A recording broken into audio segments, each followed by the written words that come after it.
En Perspectiva presenta La Mesa TIC. Una hora para discutir a fondo las últimas tendencias de tecnologías de la información y la comunicación, los cambios que plantean en la vida cotidiana y la producción, y el potencial de ese sector en la actividad económica nacional. La Mesa TIC es una presentación de INCO para su producto Atlassian Gira Software, con el auspicio de Bantotal, Quanam, Netgate, Sigfe, Elegí Bien, Elegí Sigfe y Quantic Group. Más de 40 años al frente de la tecnología.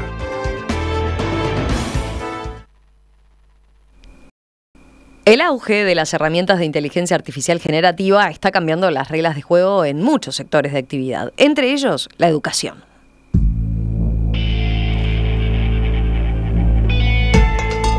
Aquí en el mundo están en discusión los impactos que puede tener esta tecnología en la enseñanza. Por un lado, los bots de inteligencia artificial aparecen como grandes aliados de los alumnos y docentes, ya que permiten producir material didáctico de manera automática, desde textos hasta ejercicios interactivos. Incluso la inteligencia artificial abre la puerta a la personalización del aprendizaje. Pero estas herramientas también traen desafíos pedagógicos. Por ejemplo, obligan a repensar el rol de los docentes, a rediseñar las propuestas educativas y las evaluaciones, e incluso a prever nuevas herramientas para prevenir los plagios.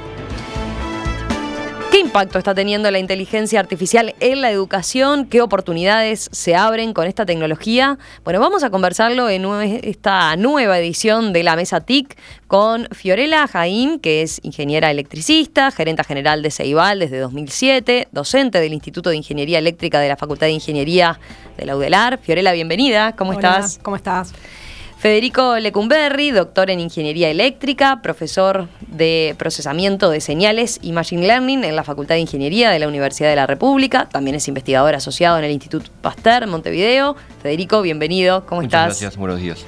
Eduardo Mangarelli, ingeniero de sistemas, decano de la Facultad de Ingeniería de la Universidad Ort. Eduardo, bienvenido también. Encantado de estar aquí, buen día. Y Álvaro Pena, licenciado en Bioinformática, responsable de Transformación Estratégica y Futuros Globales de la UTEC. Álvaro, también bienvenido, un gusto. Muchas gracias. Bueno, a ver, para empezar, disparemos para algún lado. Casos concretos. Veamos, durante un tiempo estuvimos muy abocados, o por lo menos en el surgimiento, a los temores que nos despertaba este nuevo desafío. Quiero empezar preguntándoles cómo están usando la inteligencia artificial en las instituciones donde trabajan concretamente. A ver, ¿por dónde arrancamos? Fiorella, ¿te animás a dar el puntapié? Sí. A ver. Nosotros en Ceibal, digamos que estamos usando las herramientas un poco también para la interna nuestra, para preparar mejor el soporte de nuestros programas. Por ejemplo, nosotros tenemos dos programas que son Ceibal en inglés y Pensamiento Computacional, que utilizan clases por videoconferencia, ¿sí? O sea, nosotros tenemos profes remotos que se conectan todas las semanas a cada uno de los grupos de cuarto, quinto y sexto de escuela, ¿sí? Entonces estamos hablando de miles de clases que suceden cada semana. Nosotros hacemos un control de calidad. Ese control de calidad implica mirar esos videos y ver, bueno, los temas que se están dando, la forma, la modalidad, que sean interactivas, que participe el docente remoto, pero también los estudiantes. Y bueno, todo ese análisis, por supuesto, no tenemos la capacidad para que un humano esté revisando esas de repente 6.000 clases que se dan por semana, todas las semanas, todo el año. Entonces hacemos un muestreo y vemos alguna y tratamos de detectar, bueno, cómo viene la cosa. Ahora, con inteligencia artificial lo que se puede hacer, y tenemos un proyecto conjunto con la Universidad de la República para hacer este prototipo, es estudiar en forma automática los videos y determinar parámetros de cada una de las clases. Entonces, por ejemplo, cuánto tiempo, en una clase de inglés se habló en inglés, cuánto tiempo habló el docente y cuánto tiempo los estudiantes, cuántos estudiantes distintos, qué temas fueron los temas que se trataban en esa clase, a ver si eran los que correspondían con la unidad o no. Y a partir de esos parámetros que salen resumidos, bueno, se puede detectar el grupito de interés, donde uno tiene duda, donde uno quiere ver un poco más en detalle. Ahí sí, claro, participa el humano. Entonces, ese muestreo que antes realizaba, que era, bueno, si toca, toca, ahora es mucho más inteligente. Y es una herramienta que entonces nos permite que esos cursos que tenemos de Ceibal en inglés o de pensamiento computacional mejoren su calidad. Entonces, es una herramienta que adaptamos para ayuda en nuestros procesos. Ese sería uno de los ejemplos. Tengo más. ¿Ya lo están usando? ¿Ya concretamente? Estamos en prueba. Ya tenemos resultados, sí, de clasificación de videos y de generación de estos indicadores. Todavía no está masivo funcionando en régimen, pero bueno, el año que viene esperamos poder arrancar, sí, con algo un poquito más a escala. Guárdate alguno y ahora seguimos con otros ejemplos. Federico, en el caso de la Facultad de Ingeniería. Sí, bueno, tomando recién lo que decía Fiorella, en nuestro departamento se realizó un proyecto que estuvo generando subtítulos de forma automática. Es lo que se llama la traducción de audio o de speech a texto. Ajá. ¿Okay? Fue un proceso de integración de herramientas y ajustar modelos de ese tipo, modelos abiertos, un modelo que se llama Whisper, que también es de OpenAI, para generar subtítulos automáticamente y después poder hacer otro tipo de cosas. Eso pensando en un proyecto justamente como haciendo el puente con Ceibal. Después también hay otros proyectos que hace gente que trabaja en lenguaje natural, toda la parte de procesamiento de texto, como para generar herramientas para generar rutinas o programas de interacción con los estudiantes, o generar puzzles, o generar algún tipo de actividad de alguna forma ajustada. Después nosotros también nosotros no lo hemos hecho, hemos conversado con una colega que está en Estados Unidos que lo utiliza para generar talleres. Entonces, ¿y cómo funcionaría? Y bueno, le propone, sugerime, pensando en un sistema de estos de lenguaje al estilo ChatGPT, sugerime la letra para un taller que trate sobre tal tema. Entonces, nosotros docentes tenemos sesgos. Cuando hacemos ese tipo de ejercicios, recurrimos a nuestros antecedentes, a lo que nosotros ya hacemos. Entonces hacemos un taller o una propuesta que es muy similar a otras. Esto es... Le cambian un poquito ahí la letra y ya está. Exactamente. Bueno, acá viene alguien que te sugiere hacerlo de otra forma. Ese uso de la inteligencia artificial como un asistente, que te pone en otro lugar. Y a partir de eso poder plantear otras preguntas de otra forma o pensar la evaluación de una manera distinta. Pensando un poco en eso de adaptarnos nosotros para readaptar al estudiante y no decirle, bueno, yo sé que cuando uno da un curso durante mucho tiempo puede llegar a tener sesgos o lugares de confort que el estudiante también aprende para ver cómo responder, claro. Porque la evaluación es parte de eso, ¿no? O sea, entonces estas herramientas nos pueden servir como para reajustar la forma en que nosotros hacemos las evaluaciones. Incluso se puede combinar eso con otras de las tareas o de las habilidades que tienen estas herramientas, que es para generar código, unos sistemas que se llaman Copilot o Autopilot, donde uno le puede pedir a estos sistemas que generen una función o generen un trozo de código que haga una cierta tarea. Como todo lo que genera esto hay que revisarlo, ¿no? Uno no sabe si lo que está haciendo está bien, pero bueno, nos puede ayudar para plantear un complemento entre un texto que define una tarea a realizar y en el caso de algún tipo de taller en el área de ciencias de la computación, ingeniería o esas cosas, con un complemento de la parte de programación. Entonces, eso nos refresca las ideas que tenemos como para hacer ese tipo de evaluaciones. Nosotros no estamos usando específicamente, no conozco ningún colega que lo haya hecho, pero bueno, aquí en facultad, pero bueno, sí tuvimos una conversación exactamente, tuvimos una conversación con una colega que lo utiliza para esas cosas y nos mostró cómo lo hacía y la verdad que es muy interesante. ¿Han charlado entre los docentes de próximamente empezar a implementarlo o en qué grado de proximidad? No lo hemos charlado, realmente bueno, alguien lo hace y después nos cuenta, estoy haciendo tal cosa, funcionó, pero pensándolo más institucionalmente, hace un par de semanas el claustro de Facultad de Ingeniería nos contactó como para ponerle una cabeza más institucional. Cómo estamos utilizando estas herramientas para incorporarlas dentro de los procesos de enseñanza y de evaluación. Es un proceso que se va a empezar a conversar, pero es un buen momento o un buen lugar como para poner en común estas cosas que vamos probando de a uno y que después tal vez cueste un poco diseminar en una institución que estamos muy lejos físicamente y que tal vez ni siquiera nos cruzamos, ¿no? Entonces, resumirlo a través del claustro, una institución, un lugar donde ese tipo de cosas se discuten, está bueno como para pensarlo, para abrir y para compartir las ideas. Álvaro, en el caso de la UTEC. Bueno, ¿Cómo están usando? Como dicen en los grupos de WhatsApp, cuando se une alguien, ¿viste? A nosotros lo que nos pasó es, repentinamente en la matriculación de estudiantes se nos agregó uno más, que es la inteligencia artificial, y como nos pasa en el ámbito educativo, no todos tienen esa misma relación con ese estudiante que se acaba de incorporar. Hay algunos que dialogan constantemente con ese estudiante que está en el aula, y otros que están todavía por conocerlo. Ese es un gran desafío para nosotros, obviamente que cuando... ¿Ahí a quién te referís? ¿Sobre todo a los docentes? O sea, a los estudiantes también. A los estudiantes también. Obviamente que hay distintas habilidades. Nosotros estábamos trabajando en un marco de habilidades digitales, pero no anticipábamos esta aceleración que está ocurriendo hoy en día, donde uno hace un curso que sea, hoy le hablábamos, ChatGPT en el aula y ya caducó, digamos, ¿no? Entonces, porque va cambiando constantemente este contexto. Nosotros tenemos estudiantes que desde jazz y música creativa hasta ciencia de datos, y es un poco lo que tratamos de hacer ahora en esta última etapa, es tratar de acercar el mundo de la inteligencia artificial y lo que significa y lo que hay detrás a los estudiantes independientemente de la carrera en la cual estén, digamos, y eso es un reto, pero sabemos que también hay una avidez por parte de las nuevas generaciones cada vez más que interaccionan, sucede, obviamente que hay distintos niveles de apropiación de las distintas herramientas que hay en la vuelta.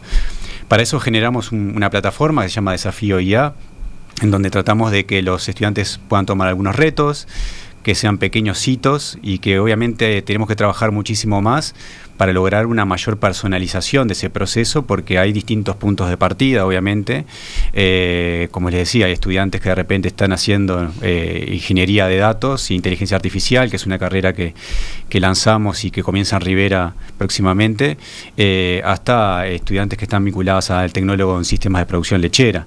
Y en todos ellos, la inteligencia artificial está permeando de alguna manera en lo social, o en lo productivo, o en lo educativo. Entonces, más allá de que para los docentes siempre representa un reto, digamos, también lo representa para los estudiantes y a la sociedad en general.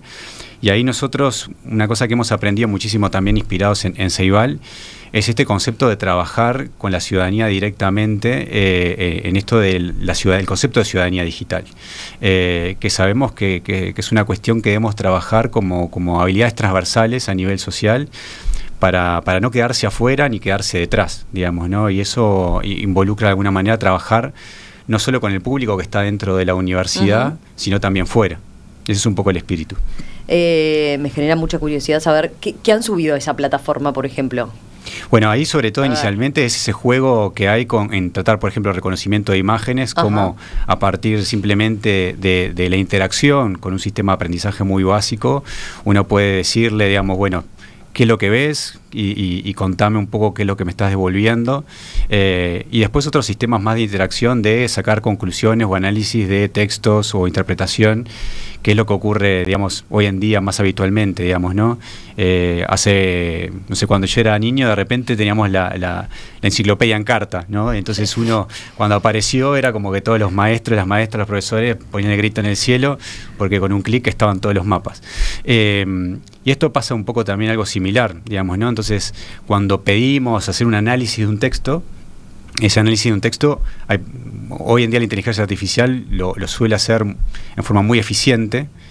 Obviamente que sobre eso hay que seguir trabajándolo, pero esa forma de interaccionar con estos sistemas también hay que aprender. O sea, qué tipo de preguntas le podemos hacer, es repensar también la forma con la cual dialogamos. Que en este caso obviamente hay un componente de inteligencia artificial detrás, y esos son los retos que tratamos de buscar. O poner un ejemplo otro concreto, a partir de una factura o un recibo que tenemos, bueno, sacar información en forma automática para pasar a una planilla y tener todo medio ordenado y todo automatizado, y tener un recordatorio cuando hay que pagar esa factura. Son cuestiones simples o relativamente simples, que cada vez permea mucho más en nuestro día a día. Ese es un poco el espíritu de esta plataforma, que está en proceso también de desarrollo para ampliar su alcance. Perfecto. Eduardo, en el caso de ustedes en la Universidad de Ort, ya hablamos contigo hace unos meses aquí en Perspectiva sobre lo que está implicando la inteligencia artificial. Algo esbozabas ahí, pero profundicemos o recordemos sobre todo eso, en qué lo están aplicando en la cancha, digamos. Bien, yo creo que una puntualización que es importante es el decir que hoy hablar de inteligencia artificial es extremadamente genérico, casi tan genérico como hablar de tecnología. Entonces, hay varios de los escenarios de uso y aplicación de inteligencia artificial que podemos decir que son pre-ChatGPT, pre-noviembre 30 del 2022. Por ejemplo, nosotros utilizamos tecnología para que las clases, que son todas grabadas, transformarlas a texto y después poder hacer que los estudiantes hagan búsquedas y encuentren una parte específica de una clase. Entonces, bueno, eso es utilización de inteligencia artificial para, como decíamos previamente, para pasar ese audio a texto y luego poder hacer una búsqueda específica. Otros escenarios de uso son, por ejemplo, lo que llaman los modelos predictivos. Nosotros utilizamos modelos predictivos, por ejemplo, para buscar identificar estudiantes que tienen un riesgo de deserción para darles un apoyo adicional. Y así podemos mencionar varios usos que, insisto, citaría como pre-ChatGPT. Ahí está, todos esos que venía mencionando eran pre. Claro. Ahora, cuando pensamos en el fenómeno, ChatGPT de alguna forma eso lo que trajo consigo es tecnología que tiene un muy amplio dominio del lenguaje, que entiende muy bien lo que le pedimos y que es capaz de elaborar muy bien una respuesta. Entonces, en diciembre del año pasado, o sea, enseguida, lo primero que nos enfocamos fue en la formación de los docentes, entendiendo que, primero para evitar esa asimetría de que los estudiantes iban a conocer muy rápido esa tecnología y lejos de creer que esto era cómo lo deteníamos, era cómo lo incorporábamos.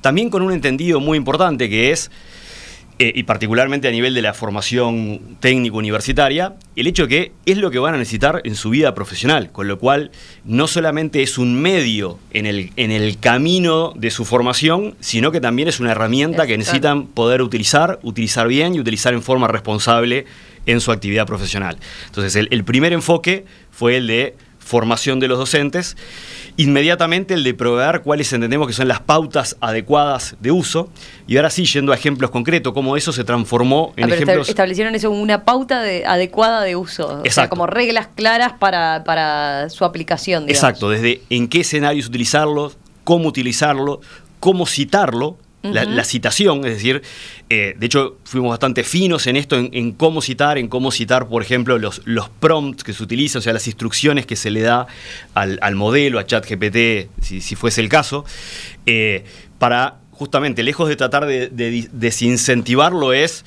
utilizarlo bien y referenciarlo o citarlo de la forma adecuada.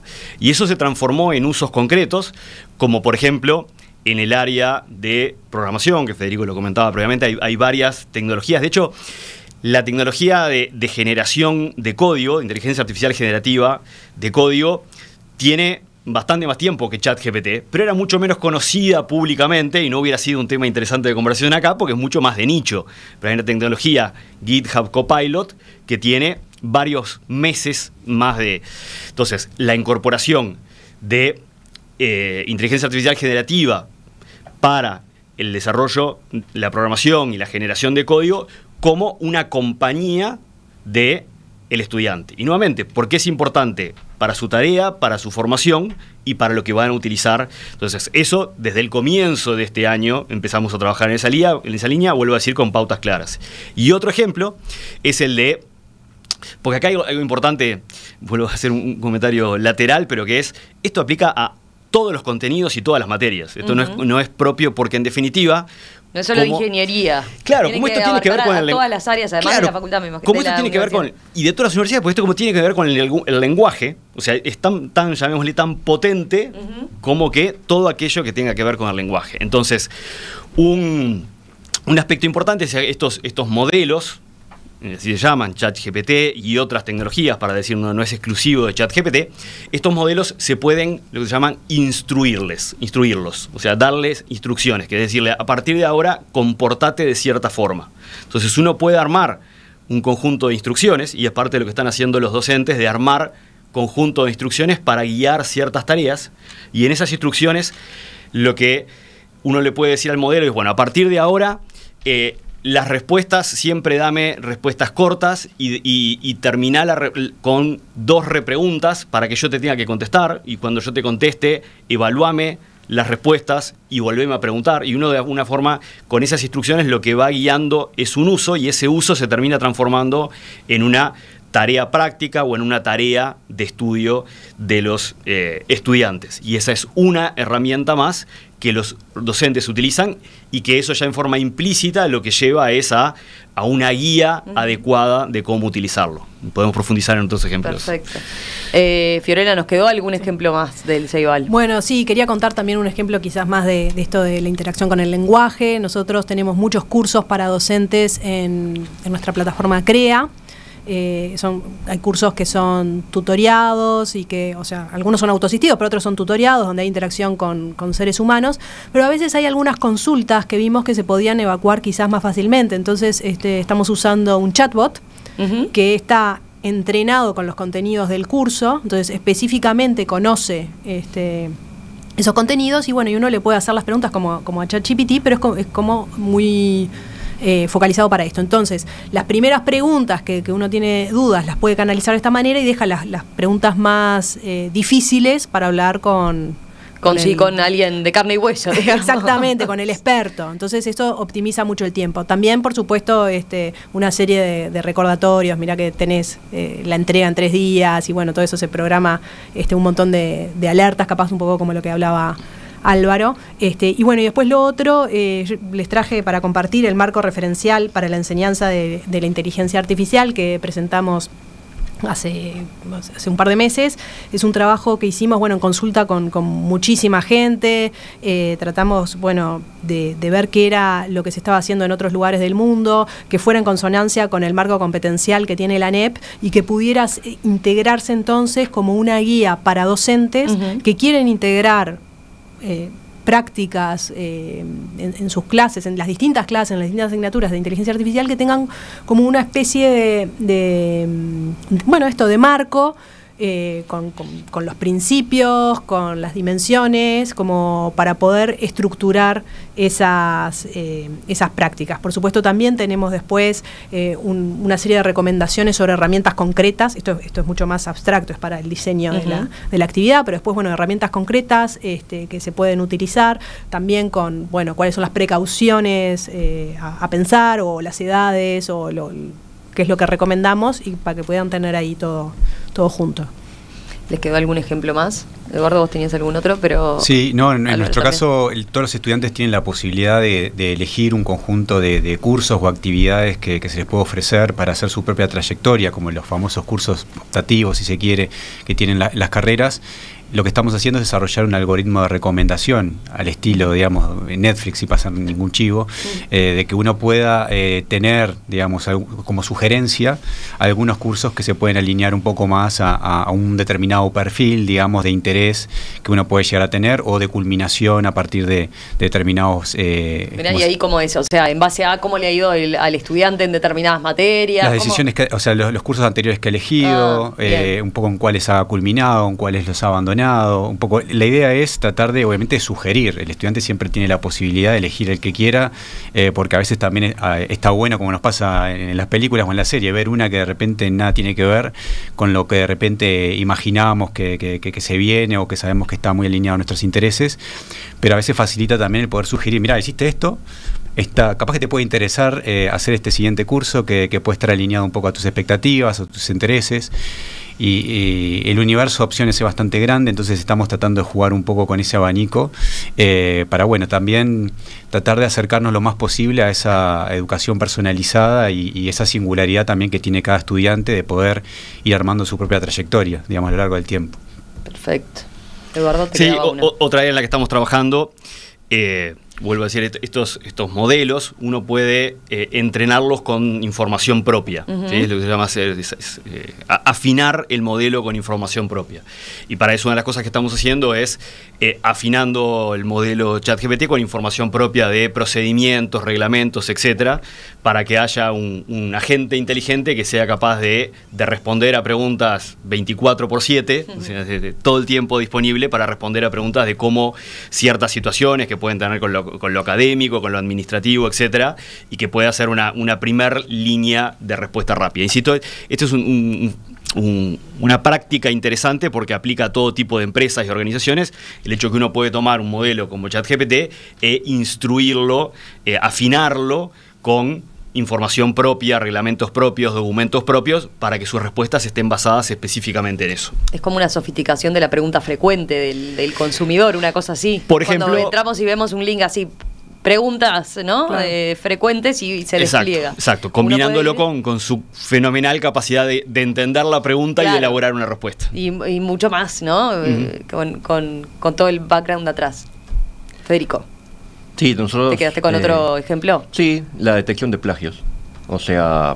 Uy, ahí te metiste en... Sí, lo dejamos para el siguiente bloque.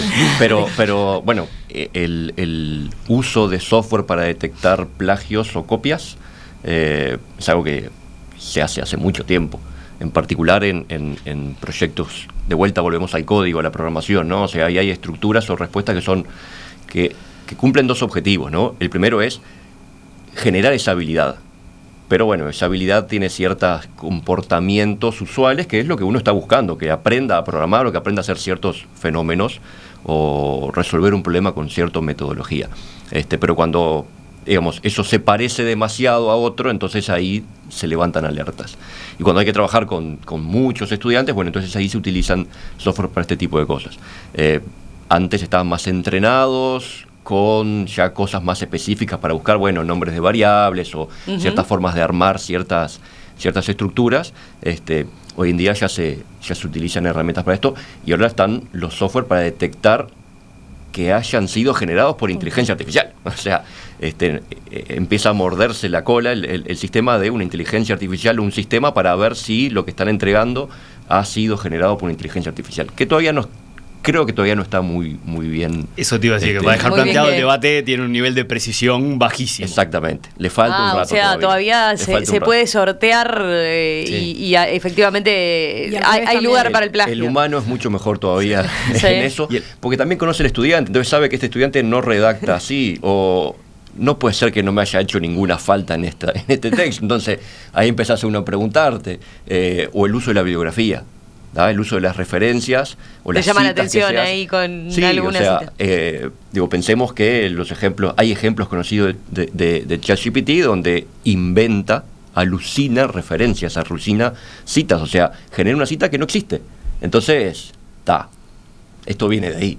Entonces, todavía creo que somos mejores nosotros que estos sistemas. Bueno, y hay todo un debate, también lo podemos dejar para después, pero si usa el corrector ortográfico, ¿está bien o está mal? Entonces, en eso decís, no tiene faltas. Bueno, pero... Sí. No sé. Vamos a dejar planteado el debate enseguida. Volvemos con esos temas. Enseguida continuamos con la mesa TIC, hablando de las herramientas de inteligencia artificial generativa y cómo están transformando sectores de actividad como la educación. ¿En qué se está empleando la inteligencia artificial generativa en este campo? ¿Qué oportunidades se ofrece para los estudiantes? ¿Hay chances de personalizar más el aprendizaje? Vamos a seguir conversando con este y otros temas. En esta edición de la Mesa TIC estamos hablando de qué impacto está teniendo la inteligencia artificial generativa en la educación, qué oportunidades se abren con esta tecnología.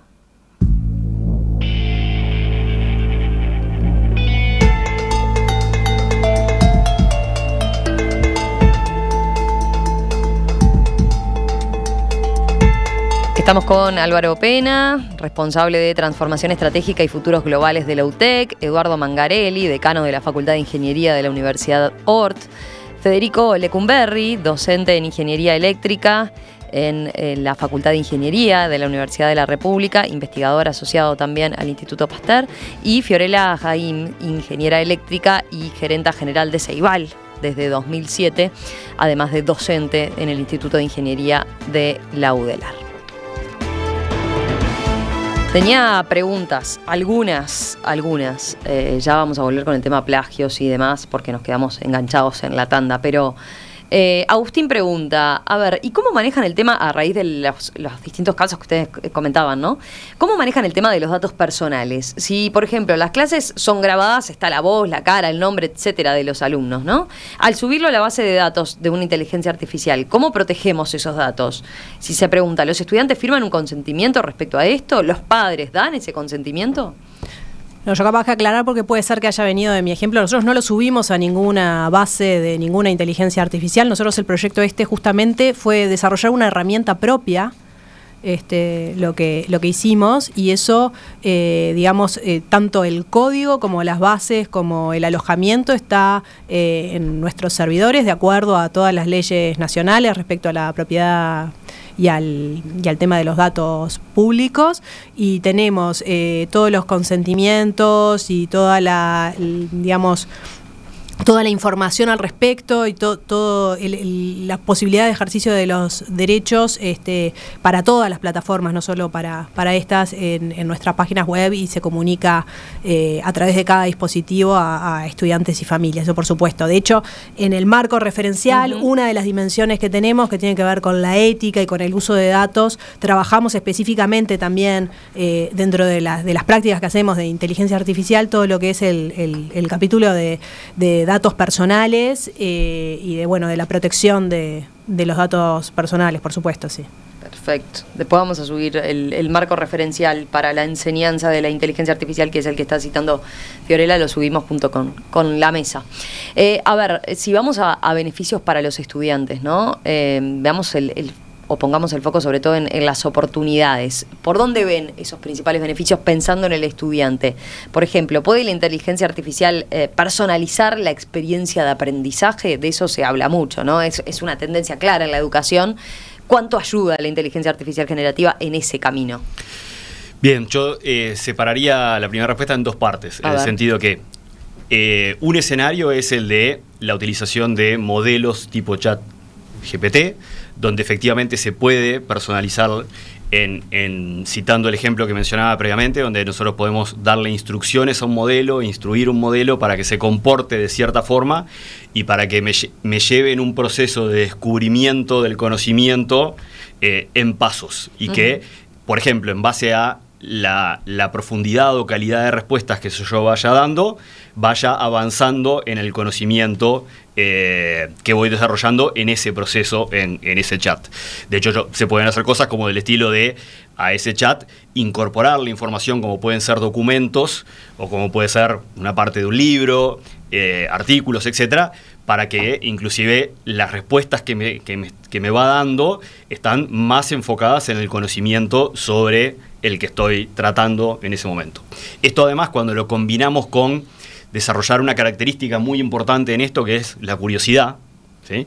Porque, a ver, estas herramientas son extraordinarias, pero también tienen el enorme riesgo de el falso sentido de completitud, que es, yo le hago una pregunta y me quedo con una respuesta cortita y me creo que con eso aprendí. Ese es el mal uso. Ahora, cuando guiamos en el uso adecuado, y particularmente en el desarrollo de la curiosidad, y donde el estudiante puede ir eligiendo cómo profundiza, cómo pide los ejemplos, cómo repregunta, cómo vuelve sobre un ejemplo anterior, ahí hay una experiencia sumamente rica. Entonces esa es la primera parte de la respuesta. La segunda parte de la respuesta que diría es, ya hay otro escenario que es cuando utilizamos esta tecnología para desarrollar sistemas o plataformas, como por ejemplo hace Ceibal, donde ya no es el uso del chat simplemente, sino que ya es una plataforma que utiliza uno o varios sistemas de inteligencia artificial ya para conocer el perfil del estudiante en el tiempo, poder aprender de cuáles son el tipo de ejemplos o el tipo de ejercicios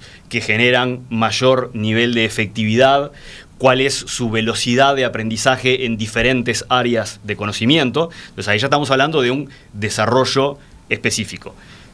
Como digo, son los dos escenarios válidos, tanto el uso de modelos previamente entrenados e instruirlos, como es el caso de ChatGPT y otros, o el caso de herramientas desarrolladas con ese propósito.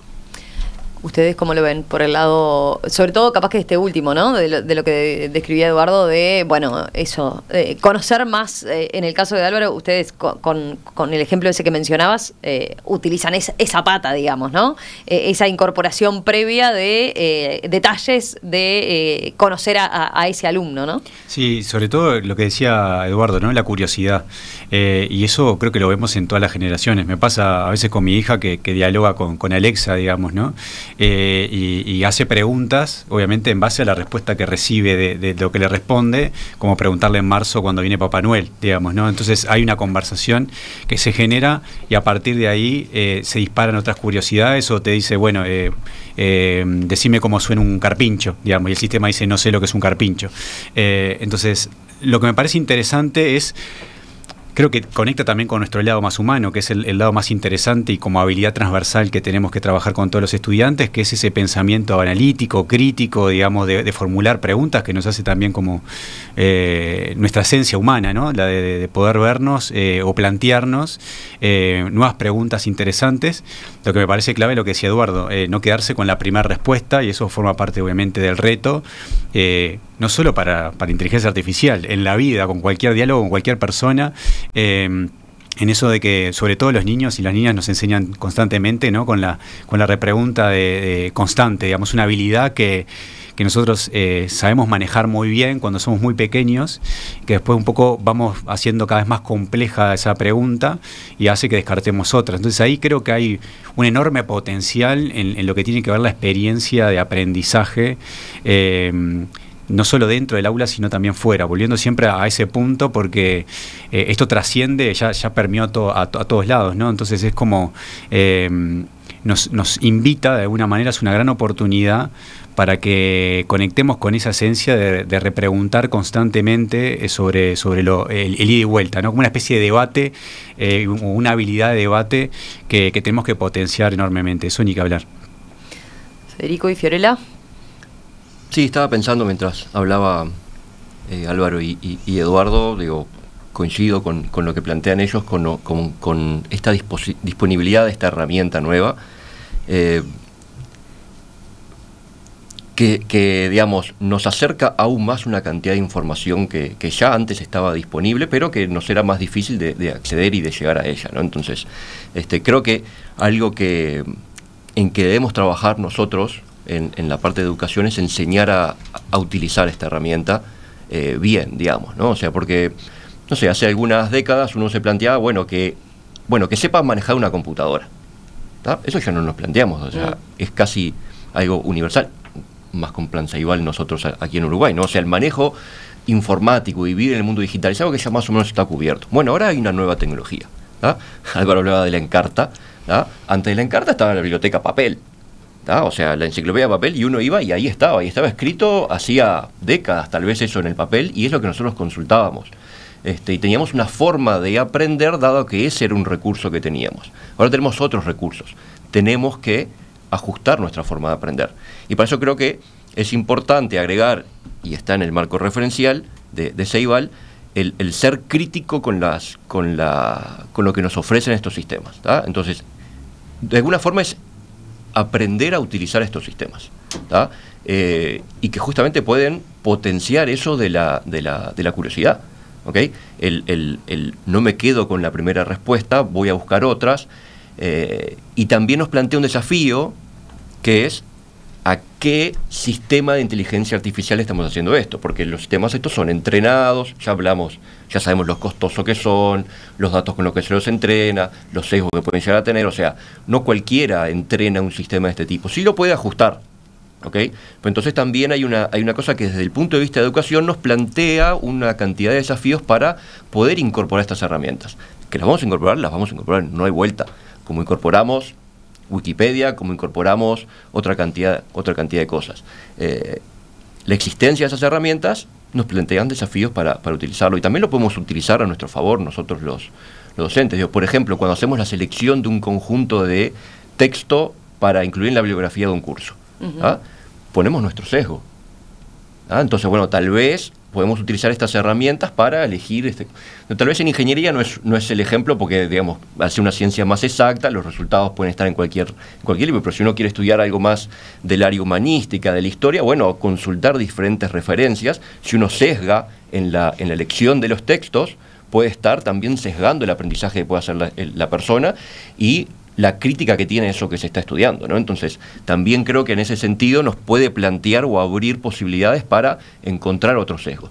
De vuelta, esos egos pueden ser reforzados por el propio sistema, porque de alguna forma es como aprenden. Pero bueno, son los desafíos que nos ponen arriba de la mesa estos sistemas para incorporarlos y como lo hemos dicho todos, un asistente más, un estudiante más en el curso, como decía Álvaro, o un asistente para nosotros para ajustar o buscar preguntas o responder otra cosa. O sea, resumiendo, creo que para los estudiantes es una enorme ventaja o una enorme amplificación de las habilidades para buscar información, pero que va a requerir otro tipo de habilidades para poder incorporar estas herramientas.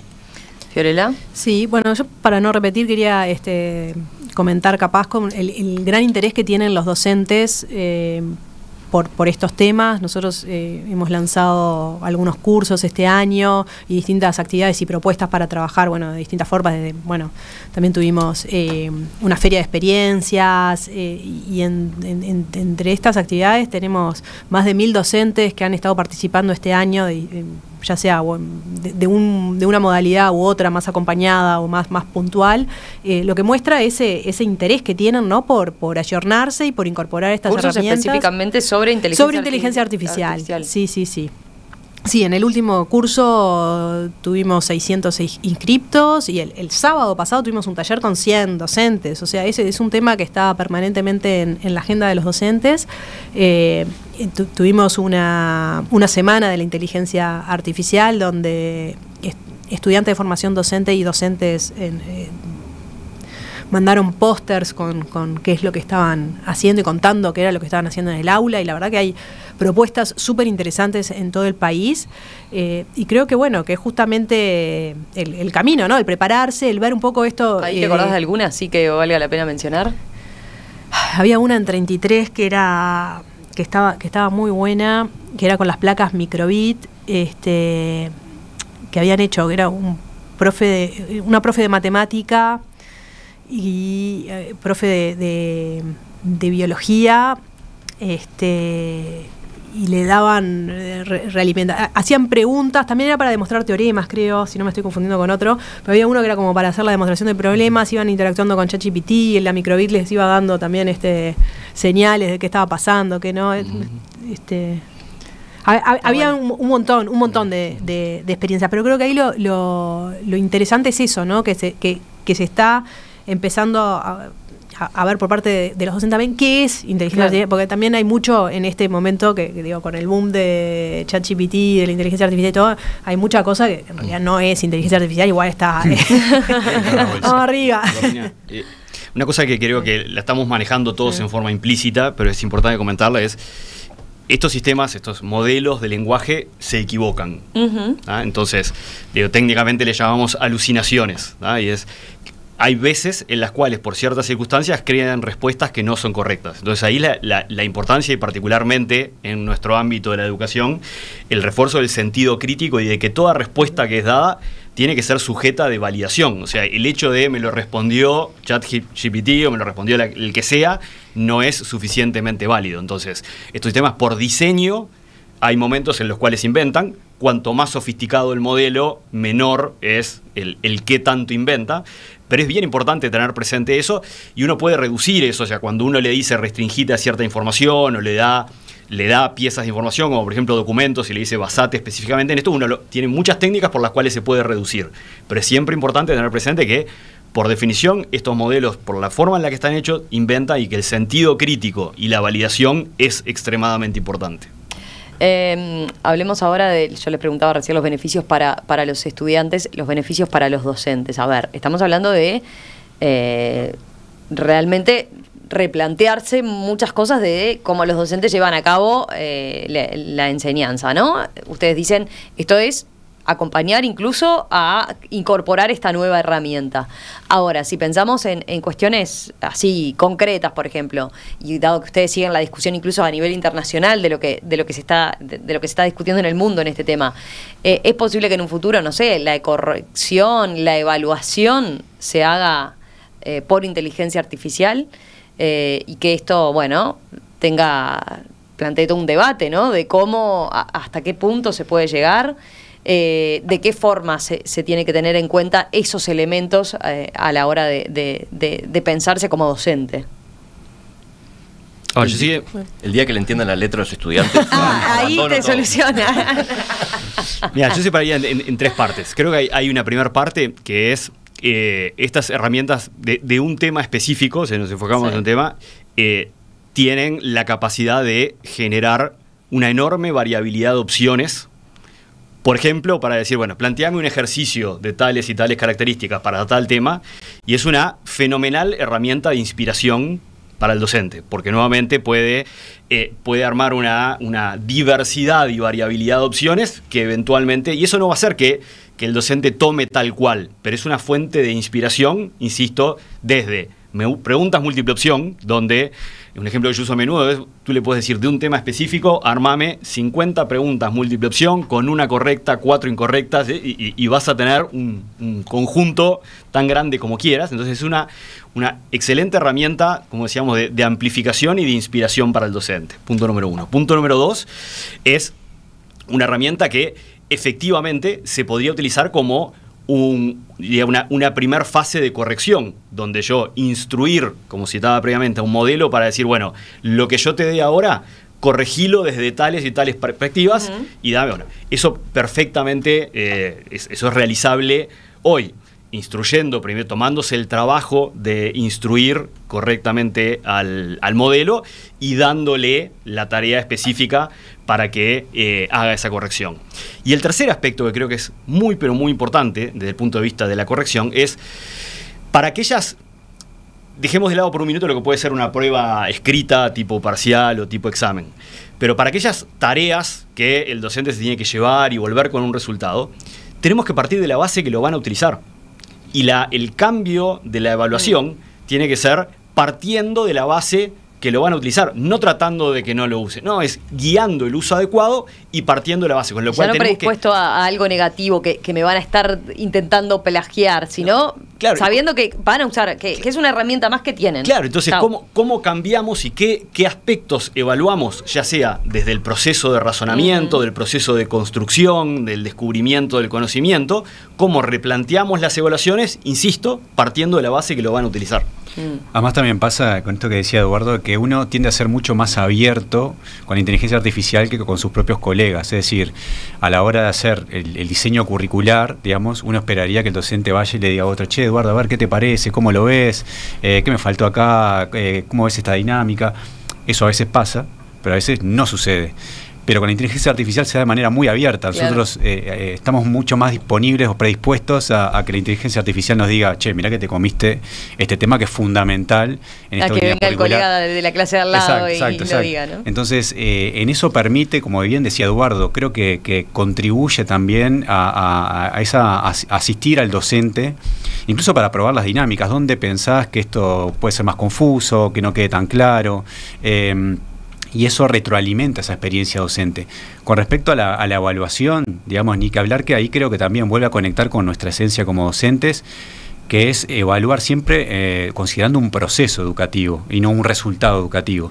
Y eso obviamente que la inteligencia artificial, en la medida que haya cada vez más insumos, digamos, para entender que hay un proceso detrás, quizás pueda aportar elementos, pero no hay como el docente que conoce la realidad de ese estudiante, cómo ha ido evolucionando a lo largo del tiempo, cómo llega a hacer ese análisis crítico de lo que le estamos pidiendo, y por lo tanto ahí está también nuestro valor distintivo para poder darle una retroalimentación potente al estudiante, no solo sobre el resultado de qué es la revolución industrial, sino bueno, desde su percepción y cómo fue madurando esas habilidades. Y ahí creo que vuelve a lo mismo que nos pasa hace años, como hablábamos del ejemplo de Encarta, hay muchos otros. Obviamente que la educación está en proceso de transición hace décadas, digamos, ¿no? No es algo que nosotros estemos ahora. Lo que pasa es que, obviamente, estas dinámicas nos aceleran o nos urgen a cambiar cosas que sabemos que tenemos que cambiar. No podemos hacer la pregunta de cuánto da 1 más 1, digamos, claro, ¿no? Eso ya sabemos que hace décadas que no va así. Incluso hasta, si querés darlo vuelta, decir, bueno, ¿qué cuenta me da 2? Que tiene un universo de opciones mucho más diversa. Igual también sigue siendo una pregunta orientada al resultado. Entonces, creo que para el docente es muy positivo en ese sentido de apertura a poder retroalimentar en forma constante sus dinámicas en el aula. Federico Fiorella. ¿Les quedó algo sobre este punto, sobre el docente? Bueno, creo que a ver, el docente también ya lo está quedando de forma explícita, ¿no? El cómo repensar el tipo de enseñanza, ¿no? Que tenemos que instrumentar. Sí, a ver, creo que los docentes son también personas, ciudadanos, y esto es una herramienta que estamos todos incorporando en nuestra vida, para distintas digamos, situaciones. Entonces, bueno, lo van a estar incorporando como la herramienta que es, más allá de su rol docente. Y como docente, bueno, es una herramienta más que los va a ayudar. Yo creo, ahora escuchaba a Álvaro y pensaba, ¿no? ¿Cómo sería cuando aparecieron las calculadoras? No le mande más cuentas porque las va a hacer con la calculadora. No sé.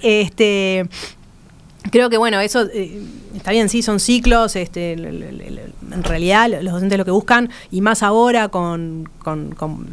hablando en digamos, preuniversitario, ¿no? Con el nuevo marco competencial que tiene la ANEP, yo creo que se busca el desarrollo de esas 10 competencias que se definieron. Y yo habría acá en la parte de principios y también en la de las dimensiones. Yo creo que justamente la inteligencia artificial viene a hacer una forma también de cómo poder desarrollar esas competencias. Bueno, lo decíamos, el pensamiento crítico, que es una de las competencias que está, ¿cómo se desarrolla? Y esto es una forma bastante buena de realizarlo, ¿no? La colaboración, la creatividad, el pensamiento computacional, ni que hablar, ¿no? Enseguida continuamos conversando sobre la inteligencia artificial generativa y su impacto en la educación, las oportunidades que brinda. Les diré que hasta ahora viene muy positiva. También vamos a dedicarnos un poco a los puntos que generan capaz mayor dudas, mayores incomodidades. Tenemos pendiente lo de los plagios, los sesgos. Bueno, enseguida volvemos con eso. En esta nueva edición de la Mesa TIC estamos profundizando en qué impacto está teniendo la inteligencia artificial generativa en la educación, qué oportunidades se abren con esta tecnología, qué temores despierta también en las aulas.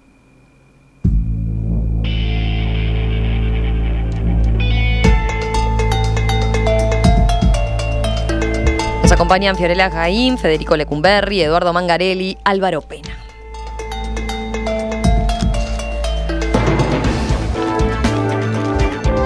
Bueno, yo decía, hasta ahora venían todos muy optimistas, dando un mensaje muy positivo sobre esto, sobre la inteligencia artificial generativa como herramienta, como una aliada incluso de la educación, o con un campo que se abren distintas oportunidades para alumnos, para docentes. Vayamos ahora a uno de los puntos ahí candentes o que genera más temor, ¿no? Federico lo adelantaba en el primer bloque. El temor que primero aparece con este tema tiene que ver con los plagios, ¿no? Esto viene a ser como una sofisticación del plagio, se dice. Ya algo adelantaron, pero profundicemos en eso. ¿Cómo se paran ustedes ante esta situación, ante ese desafío en particular? Federico, ¿querés arrancar vos, ya que lo habías tirado? Sí, bueno, creo que ahí lo que cuestiona inmediatamente es cómo estamos evaluando, ¿tá? Recién lo decía Álvaro en el bloque anterior, o sea, el proceso de aprendizaje o de adquirir habilidades o herramientas. Ese es el objetivo de un curso o del sistema educativo, ¿no? O sea, es el proceso, no solamente el saber el resultado de una operación o la fecha en que sucedió tal cosa. Entonces, ahí está el desafío en cómo evaluamos esos conocimientos, ¿tá? Entonces, la vieja redacción de en 500 palabras, título tanto, eso ya, como que ya no se le puede confiar en ese sentido, eso. Entonces, creo que lo primero es dejar cuáles son las reglas claras. ¿No? Las reglas son estas. Lo puedes utilizar, bien, bajo estos criterios. Tenés que avisar que lo hiciste, cómo lo utilizaste y esas cosas. O sea, porque de vuelta, al mismo tiempo estamos enseñando o educando a utilizar esta herramienta. Entonces, por ahí me parece que son los desafíos de cómo lo incorporamos cada uno en nuestra disciplina, ¿no?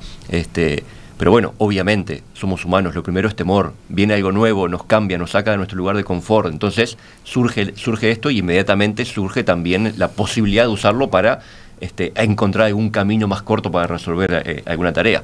Y bueno, ese tipo de cosas se irán acomodando, y como hablábamos hace un rato, existen o están empezando a existir algunos sistemas que tratan de identificar este tipo de sistemas de generación. Incluso alguna regulación plantea de generar marcas de agua o algo que deje claro que esto está siendo generado por ese tema. Pero bueno, eso podría llevar a que los programas de inteligencia artificial generativa tengan que imprimir como una marca de agua, entonces vos como docente sepas que te estás enfrentando a algo que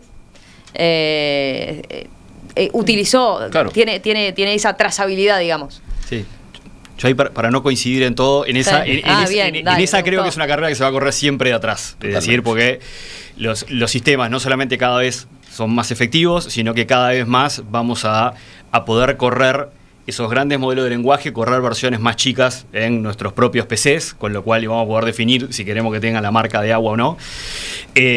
Con lo cual creo que la detección va a correr siempre por atrás de la generación. Ahora, como veníamos diciendo un poco todos, hay diferentes mecanismos de evaluación. Un aspecto importante es, sí, efectivamente tenemos que partir de la base que lo van a usar y tenemos que repensar la evaluación. Ahora, hay otros mecanismos de evaluación que no son nuevos, como son las defensas, como son las pruebas escritas. Entonces, dependiendo de la materia, dependiendo del área de conocimiento, es cuáles son los recursos que utilizamos para asegurar la integridad académica. Y ahí va a variar de la disciplina, va a variar el tipo de evaluación. Por eso también es muy importante que los docentes conozcan las herramientas, conozcan hasta dónde pueden llegar, dar el uso y las pautas adecuadas de uso a los estudiantes, y luego evaluar de la forma que sea pertinente, dependiendo del área de conocimiento y dependiendo de qué es lo que buscamos evaluar. Pero ahí que hay que reivindicar como el viejo escrito, digamos, por ejemplo, o la vieja defensa, porque también está... Sí, que siguen existiendo. O sea, que siguen existiendo. La defensa es una instancia sumamente valiosa, porque inclusive el docente tiene una instancia en la cual puede tener una conversación con el estudiante, que está bien, por un tema de escala muchas veces no se puede hacer en todos los casos, para todas las materias, para todas las evaluaciones, pero es una instancia sumamente rica y que usamos todos habitualmente. Las instancias escritas, lo mismo, con lo cual es el mantener esos formatos de evaluación, incorporar, como decíamos antes, el partir de la base que para otro tipo de tareas van a utilizarlo, y agrega un elemento más que es, en muchas de esas tareas que nosotros llamamos obligatorios, que es algo que planteás en un momento y que tiene una fecha de entrega en un momento excelente, que es ir evaluando el proceso. Entonces, cuando vas evaluando el proceso, vas conociendo al estudiante y vas entendiendo, bueno, si efectivamente es algo que está haciendo, en muchos casos utilizando y apalancándose en la inteligencia artificial, pero eso como un recurso que es parte del proceso de construcción a llegar al resultado final y al objetivo de conocimiento que tiene. Sí, no, en nuestro caso adhiero a lo que decían, como alertas, digamos, lo adelantaba hoy Fiorella, ¿no? Sin duda que el uso ético de la inteligencia artificial a todo nivel es un tema que tenemos que trabajar, digamos, porque bueno, a veces es muy tentador, digamos, usar la inteligencia artificial para algunos fines, o utilizar la información, digamos, como decían hoy, pensando un poco lo que sucede fuera también del aula. A mí lo que me preocupa también, más que nada, es obviamente que como país tenemos que cada vez incorporar más este desarrollo de habilidades a todo nivel educativo, digamos, ¿no? Entonces, obviamente que estamos en una realidad donde en algunos departamentos del Uruguay menos del 4% de los mayores de 23 años tienen estudios universitarios, por decir un tema, con una tasa de natalidad que recientemente se publicó de menos de 30.000 en bebés que nacen en Uruguay, digamos. Entonces, más la deserción que hay en el sistema educativo. Entonces, obviamente, eso me preocupa con urgencia, porque también conecta con estos temas que están sucediendo, digamos, ¿no? Es decir, Uruguay no se puede dar el privilegio de que las habilidades digitales o las habilidades que también requerimos para el mundo futuro y el Uruguay del futuro tienen que ocurrir en un espacio acompañado. Ese espacio acompañado está dentro también del marco de las instituciones. Entonces, desde ahí es obviamente un gran alerta por todo lo que decían, ¿no? Para trabajar el plagio es porque hay alguien que está en el sistema educativo. Entonces, eso es la primera preocupación. Y ni que hablar también del tema de los sesgos. También tratar de distribuir esa capacidad de generar conocimiento con la inteligencia artificial, en distintos sectores, es decir, cada vez es más común ver oferta formativa de IA y todos los puntos suspensivos, digamos, ¿no? Le puedes aplicar a lo que quieras. Y después el reto también en distintos territorios. A nosotros al principio quizás podría ser una locura pensar de vamos a abrir una licenciatura en inteligencia artificial o un posgrado en robótica, inteligencia artificial en la ciudad de Rivera.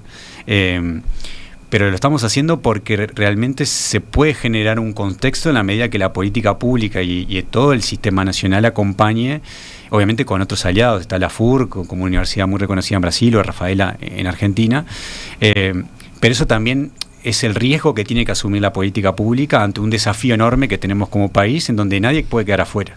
Entonces ese es para mí el gran alerta, más que el del mundo tecnológico, que también obviamente lo sigo y me preocupa, pero también conecta con otros alertas que tenemos, así con la luz roja como tengo acá en el medio, nos está encendida hace bastante tiempo. Tenemos poco tiempo, pero a ver, Fiorella, vos, otro de los riesgos que están ahí latentes o que querías mencionar tiene que ver con los sesgos, ¿no?, que tiene la herramienta de inteligencia artificial como tal. ¿Qué tanto te preocupa y de qué forma se puede atenuar o tener presente? Me preocupa desde dos lugares. Primero, por esto que creo que Federico lo mencionaba hoy antes, ¿no? O sea, son herramientas que usamos, que son entrenadas con datos que no conocemos, que reproducen sesgos que están ahí presentes y que los pueden amplificar y que los pueden propagar. Entonces, como ciudadana ya me preocupa desde ese lugar.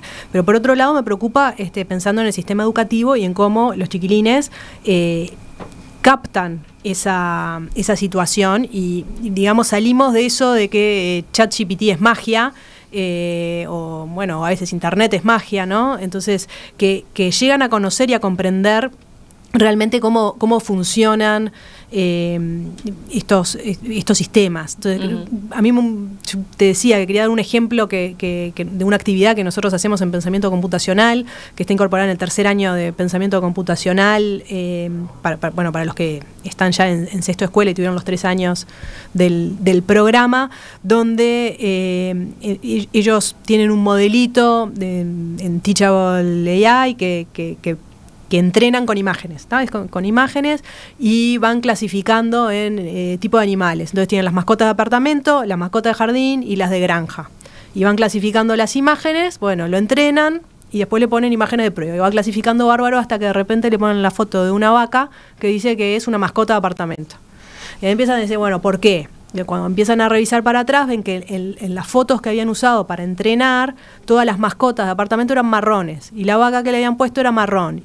Y el modelo, la característica que extrajo cuando estaba aprendiendo era el color, por cómo había sido ese entrenamiento. Entonces había aprendido que todo lo que era marrón era una mascota de apartamento. Entonces ahí los chiquilines que fueron ellos mismos los que entrenaron ese modelo, bueno, entrenan con más fotos, con más datos, entonces ven realmente qué quiere decir eso de sesgo. Es bueno, si yo entrené con estos datos, los resultados que voy a tener va a ser lo que aprendió el algoritmo basado en esos datos.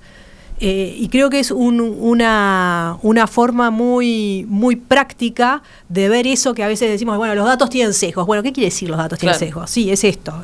Si vos entrenás con conjuntos que no son representativos de la realidad, bueno, tu modelo va a andar a veces sí, a veces no, y bueno, y va a tener estos problemas. Para cerrar, Álvaro ya hacía alguna consideración al respecto, pero ¿cómo ven a Uruguay en líneas generales y a las instituciones educativas en Uruguay paradas frente a este tema, ¿no? En comparación con lo que se está dando en otras partes del mundo? ¿Estamos siendo competitivos, digamos, la estamos siguiendo, la venimos corriendo muy de atrás? ¿Cómo lo ven? Y si quieren respondo dos partes. Creo que hay una primera parte que estemos acá hablando de eso y en múltiples foros en los cuales nos hemos encontrado hablando. Lo que dice es que estamos, digamos, a nivel de lo que está sucediendo en el mundo en términos de las discusiones y el desarrollo de cómo incorporarlo tanto desde el punto de vista educativo como desde el punto de vista de habilidades que los estudiantes van a requerir en su actividad técnico y profesional. Eso además lo complemento con el hecho de que particularmente en el área de tecnología, como país y como industria, tenemos un muy buen nivel de desarrollo y un muy buen nivel de formación de técnicos y profesionales, con lo cual creo que estamos a nivel de las conversaciones que se están dando en otras partes del mundo. ¿Todos coinciden? A ver. Sí, creo que también hay cosas que están pasando a nivel país. Está la estrategia de inteligencia artificial, la estrategia de datos, que está elaborando GESIC, o sea que ahí hay un marco que también se está haciendo.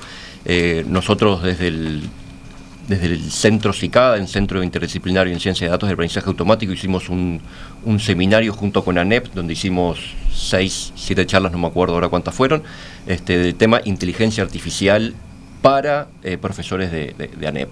O sea, hubo un interés que se arrimaba a nosotros y bueno, fue algo que está disponible en el YouTube de ANEP, distintas charlas con el objetivo de transmitir cuál es esa idea, explicar un poco la terminología, esas cosas. O sea, creo que hay interés de distintas instituciones que se están preguntando qué es esto. Bien, ese es el primer paso. Y bueno, y somos pocos en el país y más o menos nos conocemos, entonces hay una posibilidad de llegar y de repartir y de extender esta cosa. Entonces creo que a distintos niveles, lo vemos con este ejemplo de ANEP, lo vemos con el ejemplo de Ceibal, lo vemos dentro de las universidades, también lo vemos. Son muchos los que han venido de otras disciplinas de la medicina y la biología a consultarnos, ¿qué es esto de la inteligencia artificial? ¿Cómo lo vamos a poder incorporar? O sea, es parte del boom que hace un año que llegó masivamente para quedarse. ¿Quieren agregar algo? Dale, Fiorella. Nosotros, bueno, más a nivel, digamos, de educación primaria y secundaria, lo que vemos con otros países es que el contar, bueno, ya con 16 años de Ceibal, con todo lo que es la entrega de dispositivos de acceso a Internet, de una serie de plataformas, de una serie de programas como Pensamiento Computacional, también nos posiciona muy bien como país en eso, en tener una plataforma masiva, prácticamente universal, ¿no? Donde se pueden trabajar estos temas, donde los estudiantes pueden tener ese contacto y esa guía docente y prepararse también un poco, yo te diría, ni para el futuro, para el hoy, ¿no? Sí, tal cual, con eso que decía Fiorella, creo que la capacidad anticipatoria en política pública en Uruguay con el tema tecnológico, sin duda, habla muy bien de la singularidad que tuvo el Uruguay a nivel global, y eso hay que reconocerlo. Obviamente tenemos enormes desafíos como tiene todo el mundo. La formación continua o el aprendizaje a lo largo de toda la vida es para todos, digamos, llegó para quedarse y nos tenemos que estar reinventando en forma constante o aprendiendo, y ahí es súper interesante un artículo que el otro día leía de cómo también la inteligencia artificial está afectando a algunos empleos que tienen alto nivel de formación, es decir, gente que está muy formada, pero de repente si no maneja algunos temas vinculados a la inteligencia artificial también va a quedar un poco marginado, digamos, en un mercado laboral que orienta sobre todo a quienes tengan esa capacidad de interaccionar con la inteligencia artificial. Lo bueno que tiene que en el Uruguay muchas veces estas decisiones de estrategias se pueden dialogar y gestar en un ámbito donde nos conocemos entre todos y en un ámbito de cercanía, digamos, no es lo mismo desplegar esta estrategia, como decía recién, de AGESIC en un país con, no sé, 40 veces más de habitantes o con dificultades territoriales. El éxito de Ceibal también pasa por esa enorme capacidad de poder penetrar en cada uno de los hogares, en todo el territorio del país, en todas las escuelas públicas, hasta el rinconcito de la escuela rural más alejada, y eso es posible en Uruguay. Y eso nos da la posibilidad de pensarnos con un cierto optimismo de que nuestra capacidad de incidencia puede tener un impacto enorme a nivel país. Y eso creo que es una enorme oportunidad para todos los que estamos hoy en la mesa.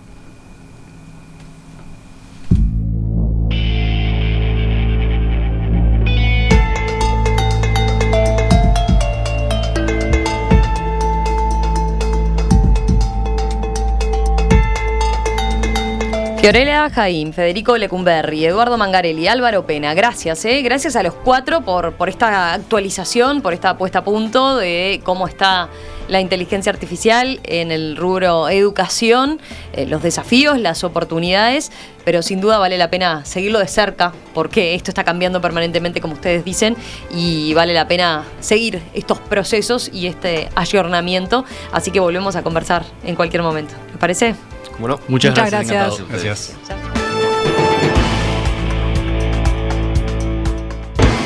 La Mesa TIC fue una presentación de INCO para su producto Atlassian Gira Software. Auspiciaron Ban Total, Quanam, Netgate, SIGFE, Elegí Bien, Elegí SIGFE y Quantic Group.